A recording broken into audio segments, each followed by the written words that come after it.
Wali Kota Makassar, Munafri Arifuddin atau biasa disapa Api, membuka secara resmi kegiatan transformasi kapasitas untuk Lurah Sekota Makassar di Aula Sipakato Balai Kota Makassar, Jumat, 03 Oktober.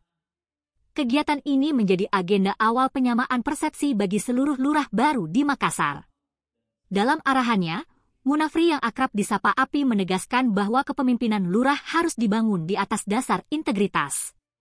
Menurutnya, jabatan dan harta benda bisa datang dan pergi, tetapi integritas adalah hal yang tidak boleh hilang dalam kondisi apapun.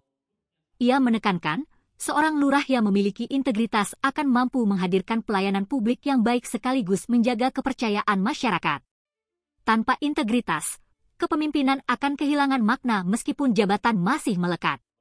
Lebih jauh, Api juga menyoroti pentingnya menjadikan BIMTEK ini sebagai forum interaksi produktif, bukan sekedar acara formal mendengar paparan materi. Ia ingin para lurah memanfaatkan kesempatan tersebut untuk berdiskusi, bertukar pengalaman, dan mencari solusi nyata atas masalah di wilayah masing-masing. Api berharap kegiatan ini tidak hanya meninggalkan catatan administratif, tetapi benar-benar menjadi bekal nyata dalam memimpin di lapangan. Ia mengingatkan bahwa ukuran keberhasilan lurah akan dilihat dari keseriusan dalam menghadirkan solusi dan pelayanan yang menyentuh langsung kebutuhan warga. Pembukaan BIMTEK ini sekaligus menandai dimulainya rangkaian pembekalan yang akan dilanjutkan dengan sesi intensif dan retreat di Malino. Seluruh lurah dijadwalkan mengikuti agenda lanjutan untuk memperdalam strategi pelayanan publik, kepemimpinan, serta penguatan kapasitas manajerial.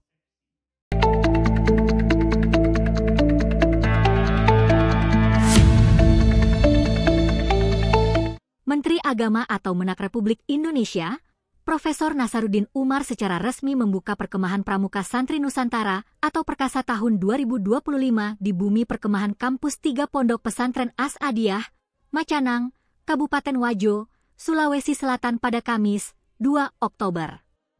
Perkasa 2025 merupakan bagian dari rangkaian kegiatan Musabakah Qiraatul Kutub Internasional atau MQKI 1 dan Musabakah Qiraatul Kutub Nasional atau MQKN 8. Kegiatan ini diikuti oleh 1.165 peserta dari berbagai tingkatan, yaitu siaga, penggalang, dan penegak yang berasal dari 70 pangkalan pramuka pesantren se-Nusantara dan akan berlangsung hingga 7 Oktober 2025. Menteri Agama menekankan pentingnya gerakan pramuka di lingkungan pesantren sebagai sarana penguatan karakter, kemandirian, serta pembentukan akhlak mulia bagi santri. Nabi Muhammad SAW, lanjut Menak adalah pribadi multitalenta yang dapat menjadi teladan dalam hal kecerdasan, ketangguhan, dan akhlak. Menak juga mengajak para peserta untuk menampilkan akhlak terbaik dalam setiap aktivitas kepramukaan. Menak menekankan bahwa santri adalah pilar penting dalam pembangunan karakter bangsa, karena dengan nilai-nilai disiplin, tanggung jawab, kepemimpinan, dan kebersamaan, tanpa meninggalkan ruh akhlakul karimah yang diwariskan oleh Nabi Muhammad SAW. Kepala Kantor Wilayah Kementerian Agama Provinsi Sulawesi Selatan, Ali Yafid mengatakan bahwa Perkasa merupakan laboratorium kepemimpinan santri. Kegiatan Perkasa 2025 diharapkan tidak hanya menjadi ajang silaturahmi antar pramuka santri, tetapi juga momentum penguatan jati diri santri di tengah dinamika kehidupan berbangsa dan bernegara.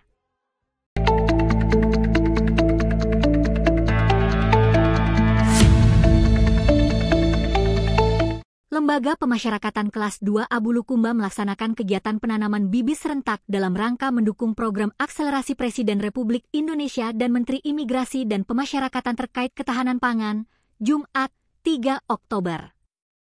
Kegiatan yang dimulai sejak pukul 7.45 WITA ini diikuti oleh seluruh staf beserta masing-masing seksi. Setiap seksi diberikan lahan khusus untuk ditanami dan dikelola secara berkelanjutan.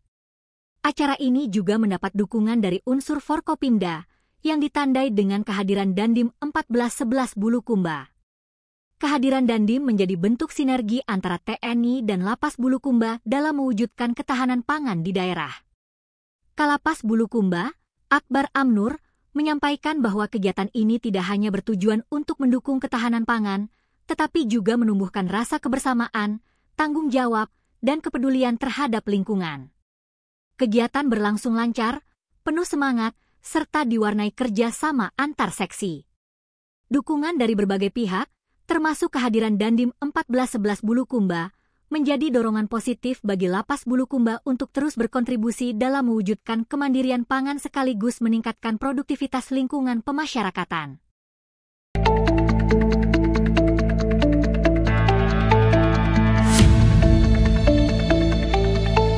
Kabupaten Bone menjadi tuan rumah perhelatan Akbar Jambore Tim Penggerak PKK se-Sulawesi Selatan tahun 2025. Kegiatan ini dipusatkan di Lapangan Merdeka Bone pada Jumat, 3 Oktober, dan diikuti ribuan kader serta pengurus PKK dari 24 kabupaten kota. Jambore berlangsung meriah dengan beragam kegiatan yang diperlombakan.